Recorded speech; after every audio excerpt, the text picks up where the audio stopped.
afternoon, good evening to all my viewers out there at the People's Voice. You are listening to Birth of a New Earth. My name is Ginny Sparcello, and I am super excited about my guest today. His name is Kerth Barker, and Kerth is a survivor of satanic ritual abuse. He was born into a satanic Illuminati intergenerational satanic family. So the fact that he's even on the show today is actually a miracle and an incredible blessing, and I'm thrilled to have him with us. Kerth, welcome to the show. Thanks so much. It's great to be here.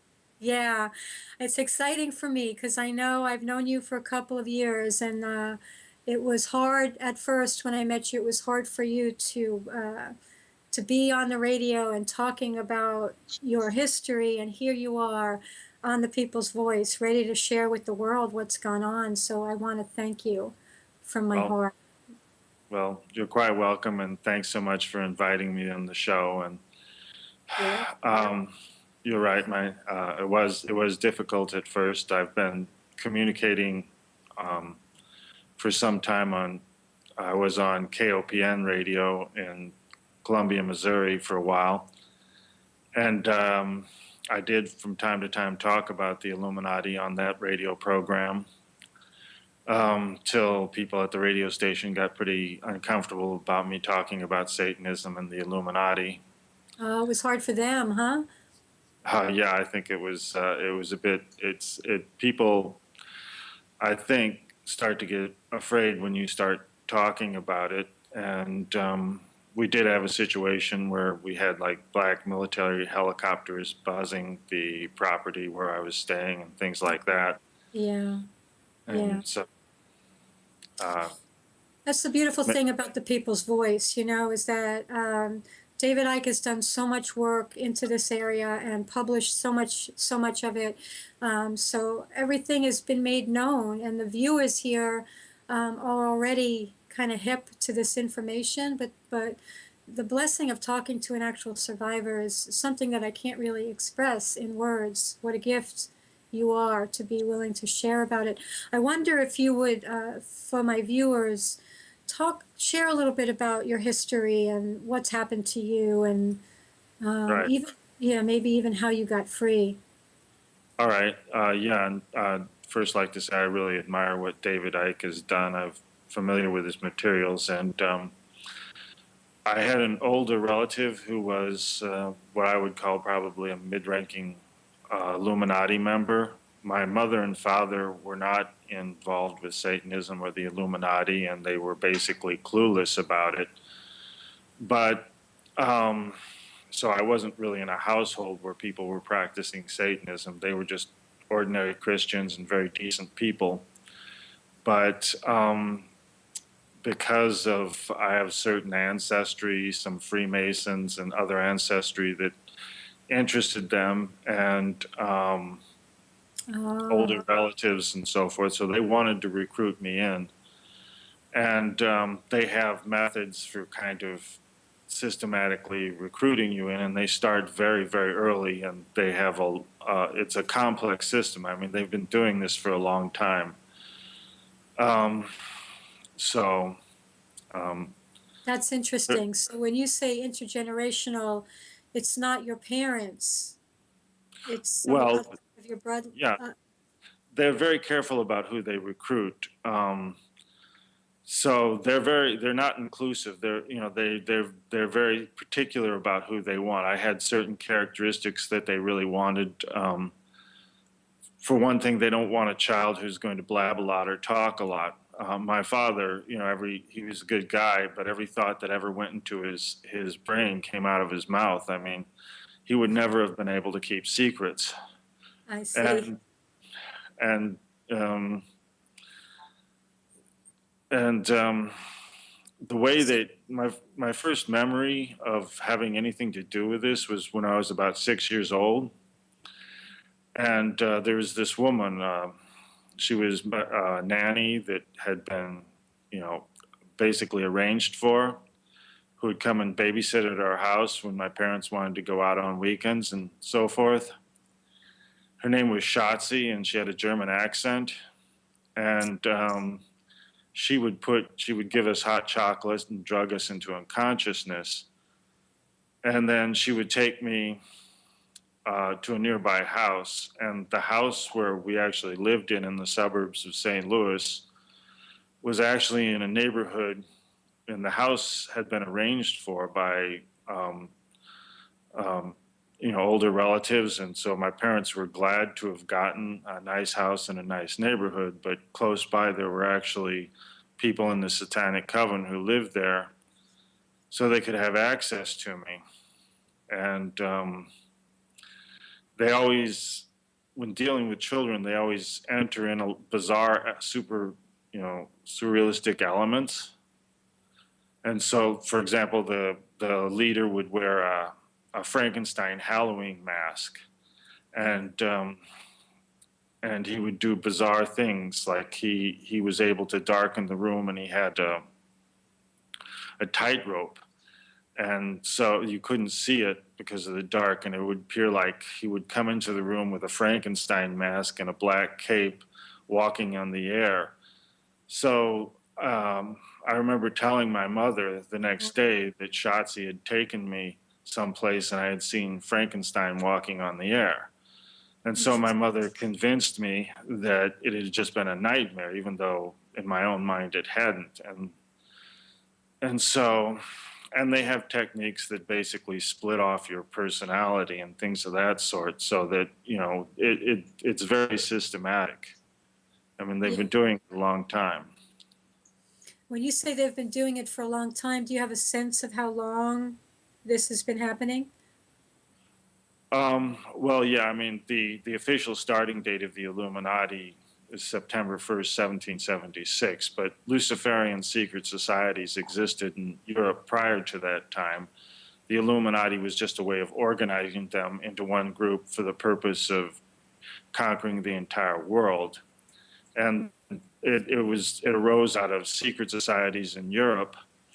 And when Christianity came along, those mystery schools in Rome and ancient Greece went underground and became secret societies, and then they evolved into the Illuminati, which is, in simple terms, basically what it is. So we're talking about techniques that go back, to very ancient times. The basic system of mind control is very old, but it's been updated. And Shotzi was actually a Nazi war criminal, and she came over in the CIA's paperclip program where they denazified Germans, and she was during World War II and before, she had been involved with the Nazi youth, and she was brought in as an expert. And then in New York, when she was studying theosophy, she met up with this older relative of mine who's in the Illuminati, and she became his mistress.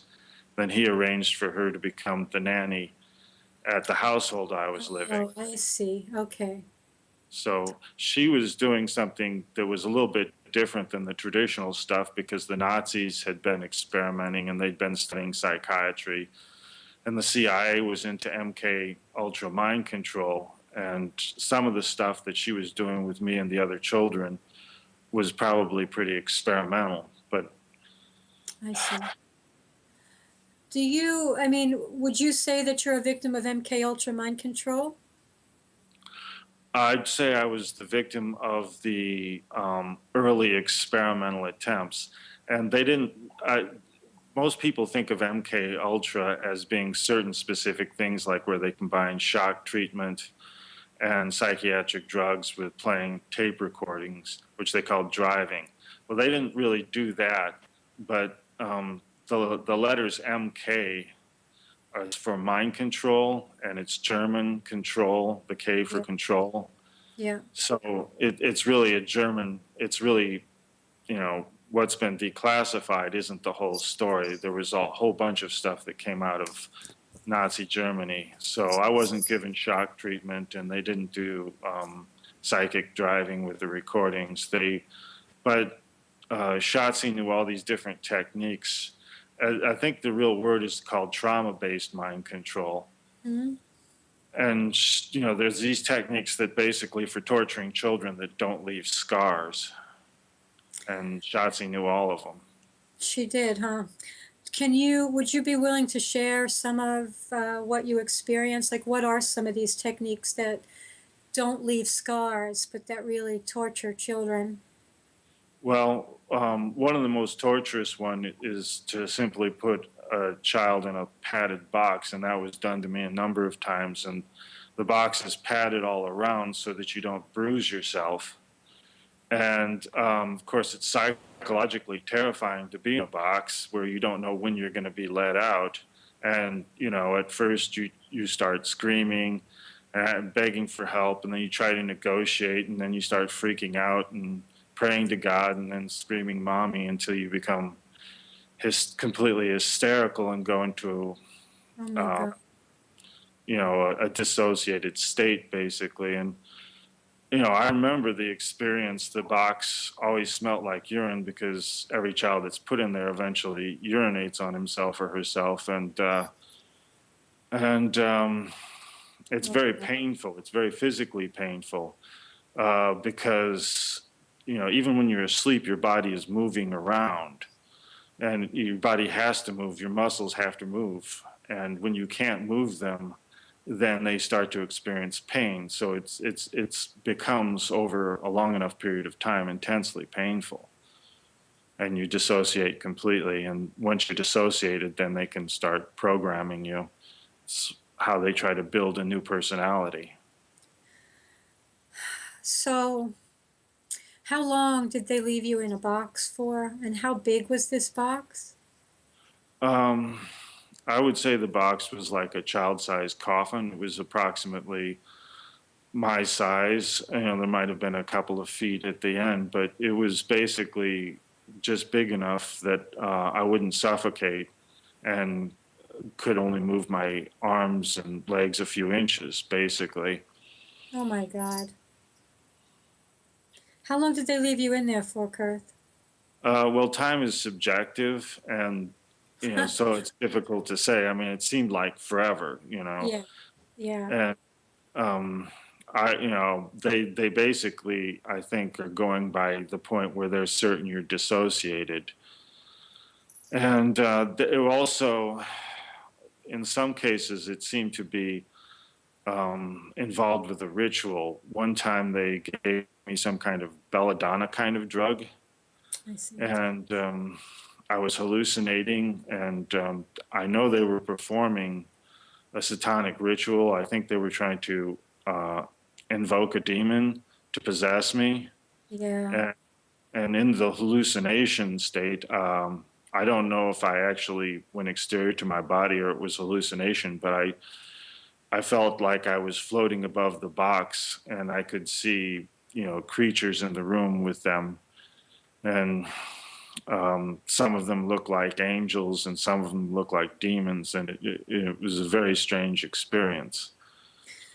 And I'm willing to bet it's quite a real experience, whether or not we call it a hallucination. Disassociation involves the spirit leaving the body, right? And Yeah. being able to see, you could see your own body, and you could see um, spiritual aspects of what's happening. There's so much Uh, literature right now saying that the angels are the same as the demons.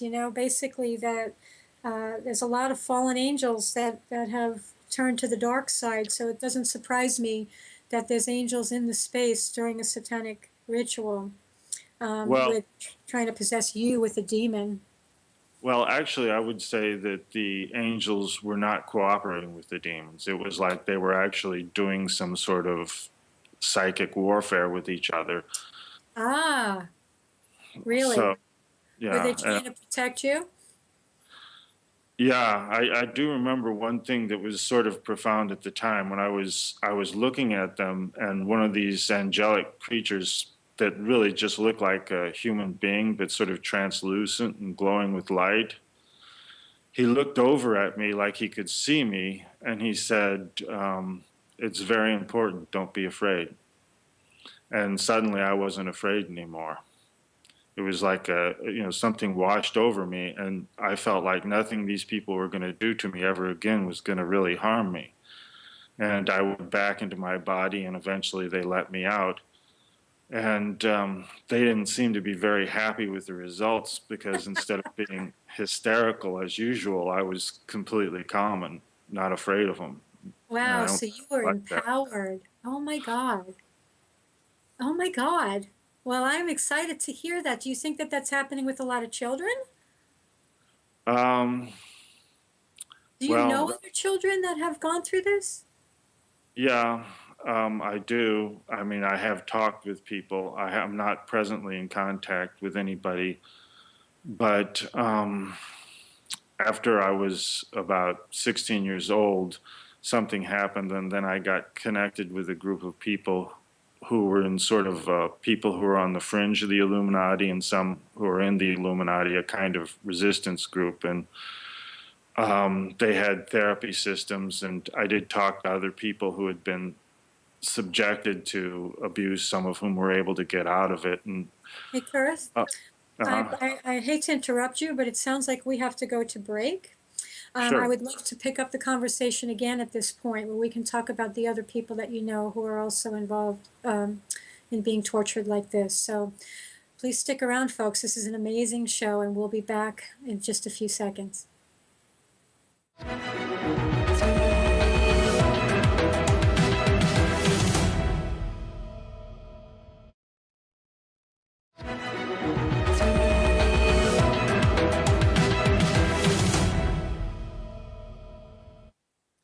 Welcome back, everybody. You're here at Birth of the New Earth. I'm Janice Barcelo with Kerth Barker talking about satanic ritual abuse. And Kerth, you were, when we took a break, you were mentioning right before that you had met some other people who had also been tortured as children. Can you share a little bit more about that?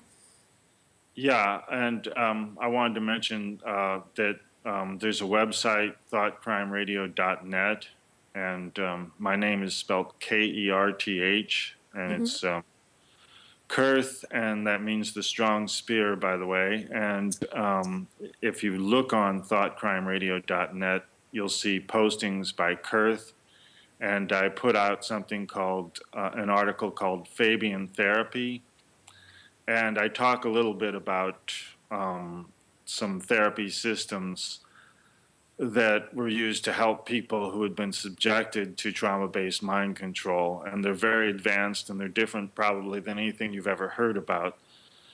And so I have talked with some people who had been subjected to ritual abuse, trauma-based mind control, who had gotten away from it. Like there was a woman, and she was from an Illuminati family, and when her brother finally kind of rose up in the ranks, she had been programmed with multiple personalities that would serve the Illuminati in various ways, and he arranged for her to get this, what I call Fabian therapy, and she was able to recover from the multiple personalities and regain one single personality again. And she had altered personalities, and I met her when she was still, broken to pieces. And afterwards, I talked with her after she'd gone through therapy, and she had a personality that was basically a violent enforcer. She had another personality that was a satanic priestess that would be used during rituals, and she had basically a sex worker personality that they could use to service various Illuminati members. Right. And, and she had a normal personality. She had a husband and children, and she was a Christian.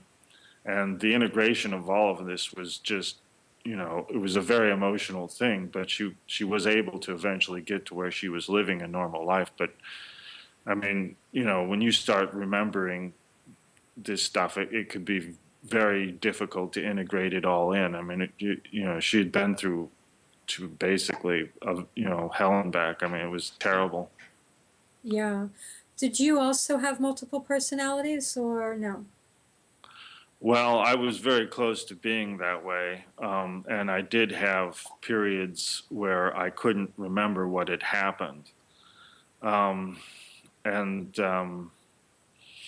you start to break off from yourself. A number of things happened where my conditioning got broken. For one thing, you know, Shotzi was probably not the smartest Nazi in the Third Reich, and she messed up the programming, and it was experimental in those days. And as a child, I started freaking out, and my parents. One day I was running through the house yelling at the top of my lungs, "The Germans won! The Germans won the war! The Germans won the war!" And my father, who was a veteran of World War II and been in a combat theater in Europe, was not really happy about me doing that. And so, and and the Illuminati relatives of mine were not happy about the way the programming was going. So they basically made Shotzi back away from me, and I didn't see her anymore. And so they didn't complete the trauma-based programming, and they took a different strategy and tried to sort of seduce me into the Illuminati. And there was a handler I would see on a regular basis, but he wouldn't abuse me anyway, but he would talk to me, and he was trying to persuade me that Luciferianism was a good lifestyle choice. And I had a personality that was such that I could keep secrets from my parents. And so it began to become a matter of them sort of persuading me instead of torturing me. So I didn't quite break down into multiple personalities, but I see. there was, you know, I read a story, and for my listeners, my viewers, I want to share the story, and that is one of the women that was also a victim of trauma-based mind control. One of her personalities was designed to handle the torture. So they would cause disassociation and cause another personality to show up that not only could handle the torture, but that got sexually aroused during the torture. And right, that was one of her many, many personalities that they were able to create through massive amounts of trauma. right. And it's true, they've become very precise in doing it. And now the latest versions, they're actually at the point where they are putting brain implants in people's brains, and the brain implants are able to reinforce the altered personality. For example, a brain implant can stimulate the brain in such a way as to make the person more aggressive. So if they bring out an altered personality who's a violent enforcer, then they can stimulate the brain implant that triggers aggression. And there's brain implants that can stimulate sexual feelings. And so if they bring out an alter who's being used as a sex worker, then they can stimulate the person sexually. And they're already at the point where they're doing this.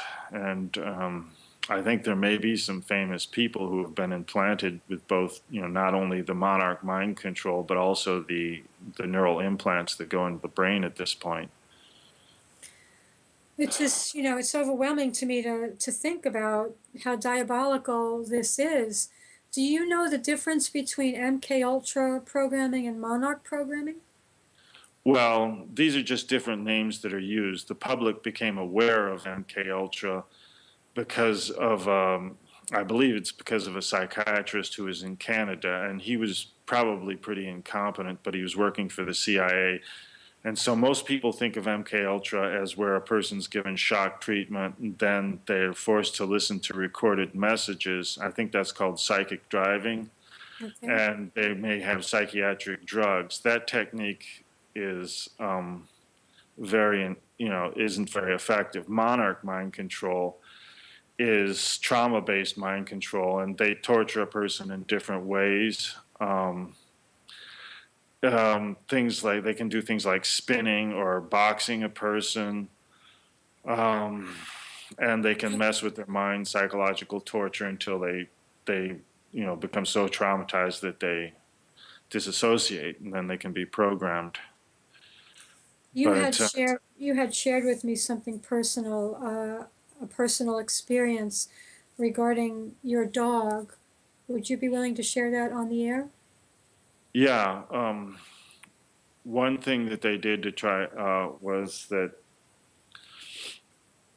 um, that I used to be periodically taken out into the country, and I would talk with some people that were into Satanism. And um, one thing that they did is they had a puppy, and I was allowed to play with the puppy when I was out there and feed it and stuff. And this went by, I would go out there periodically over a period of months, and How you old know, were how old were you, Kerth, at the time?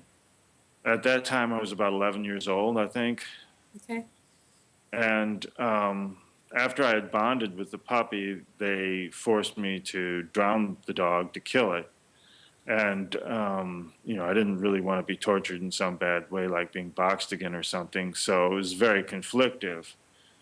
And of course, afterwards, I cried and cried. And, but they considered that to be part of my training. And there were times when I witnessed them torturing animals to death, and that's very psychologically intimidating. And of course, they wanted you to, prove yourself by, that like you weren't really upset by it or you got into it, and it's but the thing is, about seeing an animal tortured is when they're in the state of being tortured, they start making noises and so forth, and it's difficult, to um, they start sounding like they're human beings. I mean, it's almost like they're trying to speak English or something to you. It's very disturbing to see this, and it definitely alters the way you perceive things. Well, you recognize, I'm sure, that there's souls just like we are, and the whole meat industry is Luciferian. There's no doubt in my mind that they're torturing animals Right. on a regular basis and then feeding the tortured animals to the rest of humanity, and it's affecting all of us uh, that are willing Yeah. to consume animals. I myself do not, but um, Yeah, yeah, people are addicted to eating adrenalized meat, and in some of the more extreme branches of Satanism, they'll adrenalize animal blood, like goat's blood. I actually drank adrenalized goat's blood, and it really is like a drug. Once, I mean, that was many years ago that I did that. But I've been told, and I have reason to believe it's true, that um, a lot of Satanists, or at least a certain segment of them, are drinking human blood. They torture a person, and they harvest their blood and they drink it. And the adrenaline the adrenalized blood is like a drug, and they get addicted to it. And I've put a posting on thoughtcrimeradio.net about adrenalized blood drinking, and I realized that kind of stuff is way outside the reality level of the average person, walking around these days. But unfortunately, this kind of stuff goes on, and it's very extremely disturbing that it does. it's extremely disturbing, even more so because we have what's called the cord blood industry in the United States, and I'm sure it's international at this point, where they're actually stealing infant cord blood, blood that belongs in the infant's body.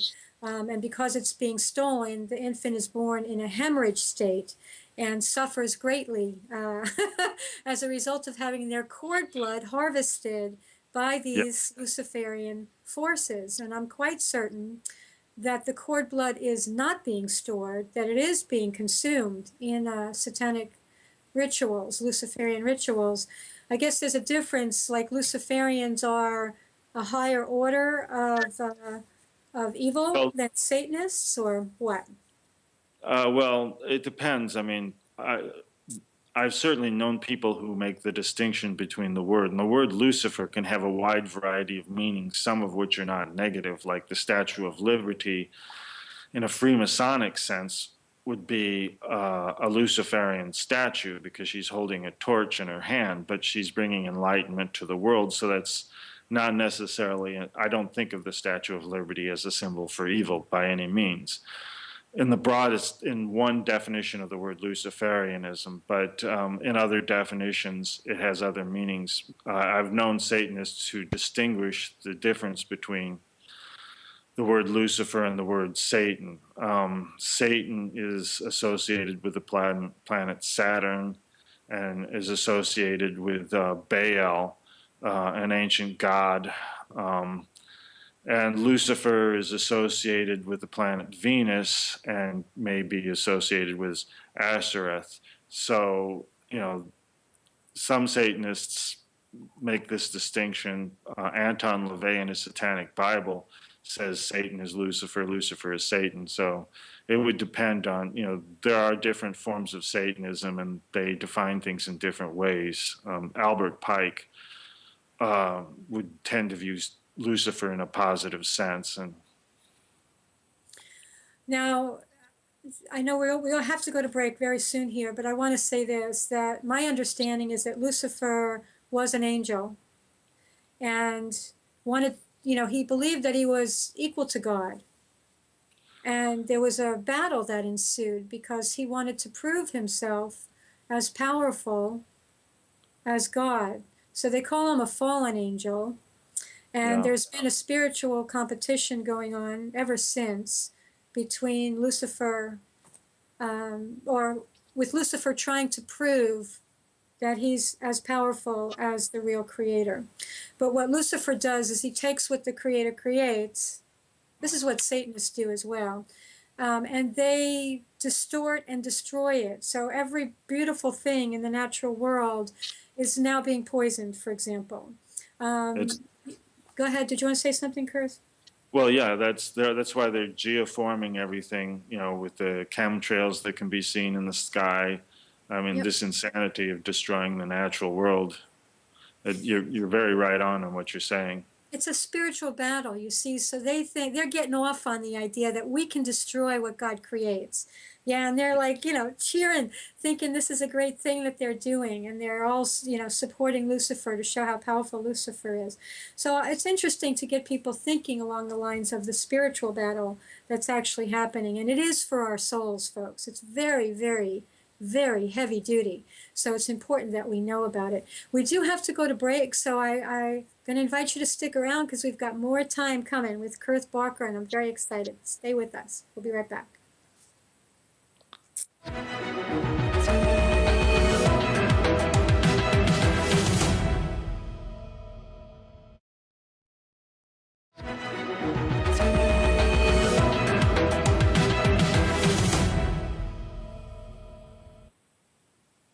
Welcome back, everybody. You're here at Birth of a New Earth. My name is Janice Barcelo, and we are with Kerth Barker talking about Satanism, Luciferianism, satanic ritual abuse, and all of the, the things we need to be most aware of at this point, because this is the energy that is behind all of the darkness we are seeing on our planet. Everything that's wrong can be tied back to the people that are involved with Luciferianism and Satanism. This is the main problem that has to be dealt with. So I'm thrilled to have Kerth with us. And Kerth, I know you've written a lot of articles on thoughtcrimeradio.net that are important for people to see. So I hope people will visit thoughtcrimeradio.net. And there was one article that you wrote that talked about what these people will do in order to have money. And I thought that was a very interesting article. Would you share your thoughts about that? Yeah, that's actually a YouTube video, Illuminati Evil Wealth Secrets. And I started it off doing, there's all these, New Age wealth seminars talking about how you can become wealthy. And I sort of started off as a parody of that kind of thing. But I talk about the way that the Illuminati really get their money. And there were things when they were trying to recruit me, when I was young, and, they have a lot of money, and it's a very seductive thing to think that you could have that kind of money, the mansions, the big farms and everything. But they know better than to work for a living or to be innovative or creative. That's not how they get their money. They know every type of scam there is, and that's what they do. It's based on betrayal. It's based on deceiving people. You know, whatever somebody else creates, they take over and use. And you know, the basic business model is to combine criminality with a legitimate business practice. And so that makes them seem like they're legitimate business persons. The Rothschilds, you know, the financial district of London, you know, the Federal Reserve, all these things are criminal. I mean, the Federal Reserve is basically a Luciferian criminal organization, but it comes off as a legitimate banking system. And their philosophy is based on betrayal. Judas is seen as a role model. He's seen as a positive role model. You know, he got the disciples to trust him, and then when the time came where he could actually make money by betraying everybody, he cashed in on it. And did, you know, it's the Judas principle, and you see it everywhere in the modern world. I mean, the wealthiest people in the world don't really earn their money. They basically betray and steal their way to the top. And what you said is interesting. Like they take organizations that have been created by people who are using the loving force apparently behind creation, and then they infiltrate it, and then they distort it, and then they take it over. Right? That's the methodology. Right, and they make much, much larger amounts of money than the people who do work for a living and are creative. And that's why they wind up, you know, basically controlling so much of the world's wealth.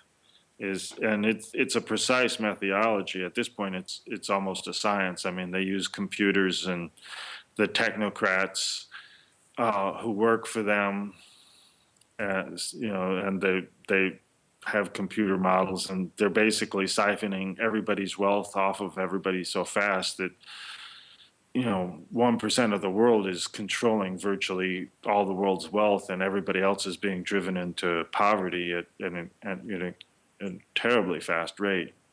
It's true.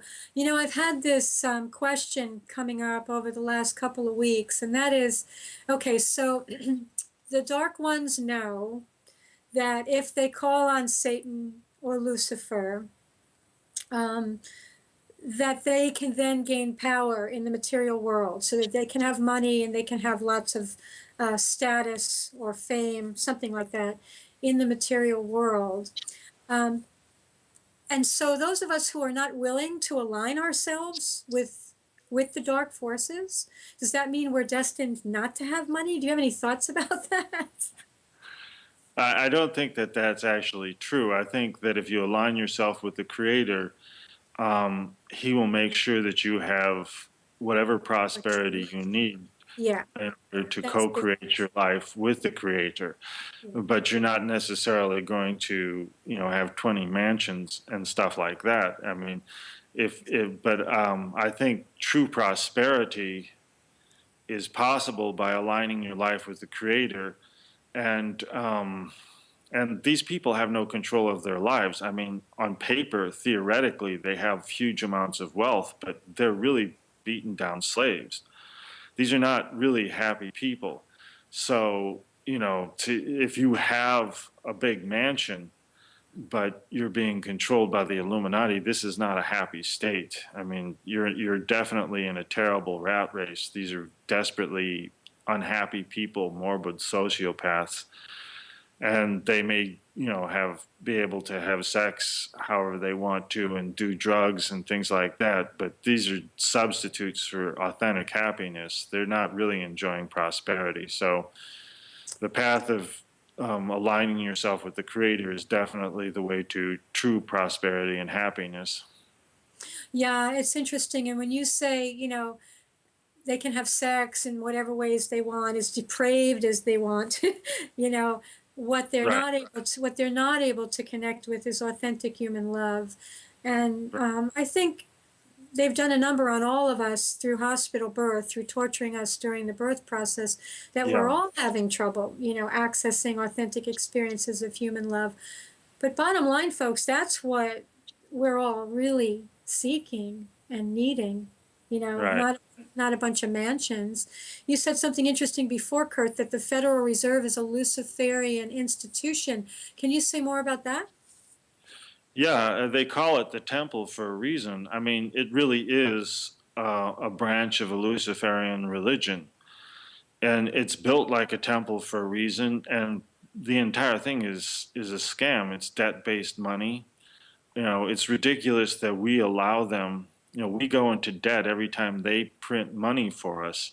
Everything about it, the fractional reserve banking is a total systematic scam, and yet they've sold it, to the American people, and they do operate. I believe that they themselves believe that it's a religion, and I believe that they perform satanic rituals inside the Federal Reserve building. And there's no way you would get on the board of the Federal Reserves unless you're a Satanist. It's just not going to happen. Isn't that interesting? I know they're doing satanic rituals in the Vatican as well. So we're talking about places of just, I mean, filthy amounts of wealth, what is called wealth, uh, but that has really no use in the world. And there's all kinds of evil rituals happening in these very important places. How the Yeah. Federal Reserve ever got a hold of the United States is an interesting question, but I guess when you do enough satanic rituals, you can have power in very high places, yes? Well, yeah, and it's well documented that they got in by bribing U.S. officials, and there's something called Brownian economics, and she explains all of that from an economic point of view. And there's books written about Jekyll Island where the plans were formed, and all these people who Can you formed run that this, by and me again? What's this about Jekyll Island, where the planets were formed? Is that what you said? were plans. Oh, the plans for the Federal Reserve and to take over A, the gr- U.S. right, a group of very wealthy Luciferians met Okay. on Jekyll Island in a mansion, and they basically met together and made the plans to create the Federal Reserve. And there's something called Brownian economics if you want to understand how the Federal Reserve works and a different way that we could get away from it. That's all explained in something called Brownian economics. And a woman named Brown has explained this all very clearly. And So, isn't it true also that a lot of what they're doing with senators and stuff like that is that they film the senators having sex with children or something, yeah, somehow some sexually depraved act, and then right. they use that against the senators and get the senators to do what they want them to do. Is that right? Yeah, pedophilic sex rings are very much involved with how the Luciferians control politics. A friend of ours is John Zelensky. He's written about this a number of times, and he was at one time considered a very legitimate journalist, and he was driven out of the business because he started writing about how pedophile rings were involved in the government and were being used to, blackmail people who were involved with financial scandals. To Uh, trap them, to trap them, to getting them to do what the Luciferian Satanist forces want them to do. So at this point, I'm quite, I would venture to say a lot of the senators are also involved in Luciferianism and Satanism. Do you have any sense of that as well? And our president as well? yeah, Washington D.C. I think if you look at it technically is not technically a part of the United States anymore. it's really more like a corporate district that's owned by the Bank of England or something like that. And so I don't think that we have, on a federal level, any level of democracy happening. It's all just a big act that's it's like a soap opera or something. I mean, none of it's real.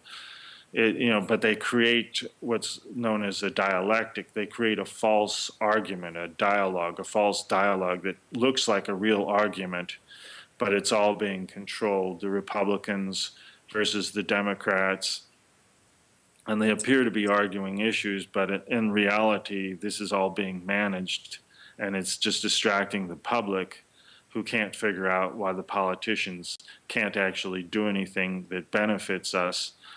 And, Fukushima was an engineered event. I mean, we're being sprayed with chemtrails. We're being poisoned with Fukushima. We're actually under attack as a nation, and the average American is clueless about it. And the Illuminati is based on the idea of the cloak of invisibility. The Illuminati cloak of invisibility. This is Adam Weishaupt's idea from 1776. If you remain invisible, then you can pull off this strategy, and people will never get a clue about it. And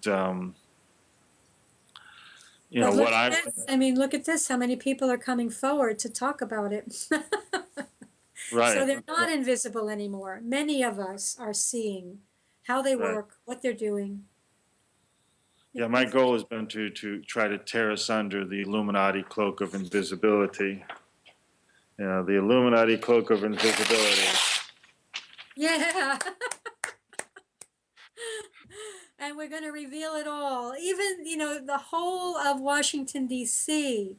has been ritually constructed in the It's form of an owl. And David Icke has done a magnificent job yeah, of right, yeah, revealing a lot of the satanic elements of the monument in Washington, D.C., and all of it. So we've got clearly Luciferian forces that have been ruling this country. Who knows? Maybe Luciferian forces founded this country. Do you have any thoughts about the United States I'm talking about? Do you have any thoughts about that? Well, the founders were Freemasons, and Freemasonry did draw from secret society knowledge from going back to medieval times and even before back to the mystery schools. But they were not, in my opinion, hardcore Satanists. There's pre-Illuminati Freemasonry and there's post-Illuminati Freemasonry. After the Civil War, Freemasonry in the United States had been taken over by the Illuminati. But back when the founding fathers were trying to create this country, although they were Freemasons, I believe that they were sincere Christians, and they just saw, Freemasonry as a way of tapping into ancient knowledge. So I don't think that they were evil. I think that they were good men, and they did a world a great favor by allowing us to see what authentic democracy can actually look like. Of course, it's gone in America on a federal level, but it's not gone completely on a Well, state certainly, level. certainly not gone in the hearts of the people of America. Right. And so, yeah, we have some very, very evil forces that we have to address. I'm not exactly sure how we can extinguish them. Extinguish is the word I like to use because that's what needs to happen. We can't have this happening anymore. We can't allow Right. ourselves to be poisoned. We can't allow all of life to be destroyed. So there Well, has to be, go ahead. I prefer the term deprogram. I'm not really I don't consider myself to be the enemy of the Freemasons or the Illuminati. I consider myself to be a deprogrammer. And I think they need to be deprogrammed. It's a cult, and they're brainwashed, and they need to be deprogrammed. I don't want to hurt them or to kill them. I want to heal them. And do you think that all of them have the potential to, I mean, we have like 2 minutes left, but some people would say that they're not even human and that many of them don't have the potential to heal. Do you have quick thoughts about that?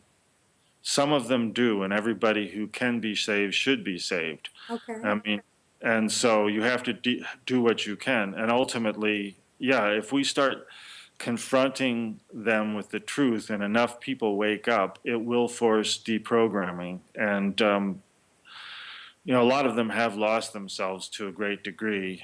But I think that anything you can do to bring them back into the human race needs to be done. I mean, it's what the Creator wants us to do. Even Yes. they are children of God, who have lost themselves. Well, I think that's a beautiful, heartfelt sentiment. David Icke has said many of them are not human. Many other people have said the same thing, that this is a Yeah. force that is probably not of the Creator, but has been created by the Creator's opposite. And that's what we have to contend with. But of course, many of them are human, or have a human essence somewhere that we want Right. to, that we want to speak to and to support. So I embrace you in that thought, and I love it. And we have to end our show. I'm really sorry. There's so much more to talk about. But Kerth, how do people contact you, real quick? How do they find you? Look on thoughtcrimeradio.net. Look for posts that have the name Kerth, Kerth, posted by Kerth, and I put insider information about the Illuminati, and there's links to articles and YouTube videos that I've done. Thank you very much. And my blog is birthofanewearth.blogspot.com. Kerth, thank you again. Thank you, Julian. Thank you, all the staff at the People's Voice. Thank you to my viewers. We'll be back again next week. We'll see you then. Bye for now. Bye.